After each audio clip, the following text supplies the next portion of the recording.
बुराड़ी कांड एक ऐसी खौफनाक और रहस्यमयी घटना है जिसने पूरे भारत को हिला कर रख दिया। यह कहानी दिल्ली के बुराड़ी इलाके में स्थित एक परिवार की है, जहां 1 जुलाई 2018 की सुबह एक ही घर में 11 लोगों की लाशें एक साथ मिलीं। यह घटना आज भी अनसुलझी रहस्य बनी हुई है और कई लोग इसे भूत प्रेत से जोड़कर देखते हैं। कहानी की शुरुआत। बुराड़ी का यह परिवार सुखी और साधारण जीवन जी रहा था। 77 वर्षीय नारायणी देवी के साथ उनका पूरा परिवार, जिसमें उनके बेटे, बहुएं, पोते पोतियां और बेटियां शामिल थीं, एक ही घर में रहते थे। वे अपने मोहल्ले में सम्मानित और सामाजिक रूप से सक्रिय थे। परिवार का कोई आपराधिक रिकॉर्ड नहीं था और न ही किसी ने कभी कुछ अजीब व्यवहार देखा। लेकिन समय के साथ परिवार के मुखिया ललित, जो नारायणी देवी का बेटा था, ने अजीबोगरीब बातें करनी शुरू कर दीं।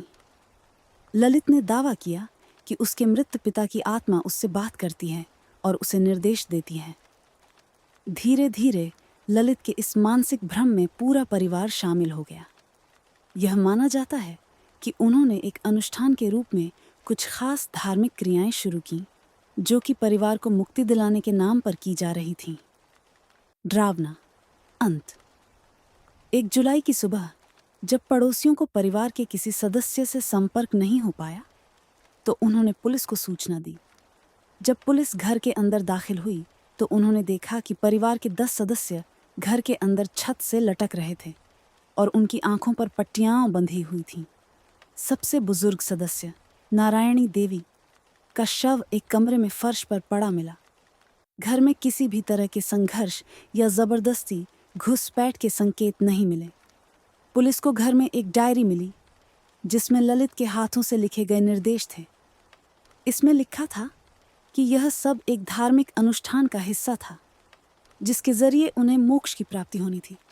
लेकिन यह अनुष्ठान एक खौफनाक अंत पर पहुंचा और किसी को जिंदा नहीं छोड़ा। निष्कर्ष। बुराड़ी कांड को आज भी रहस्य और डरावनी कहानियों का हिस्सा माना जाता है। कुछ लोग इसे मानसिक विकार से जोड़ते हैं, जबकि कुछ इसे किसी अज्ञात शक्ति या भूत प्रेत से संबंधित मानते हैं। इस घटना ने पूरे देश को झकझोर कर रख दिया और आज भी बुराड़ी का वह घर लोगों के लिए एक खौफनाक जगह बना हुआ है, जिसे देखने पर भी लोग सिहर जाते हैं।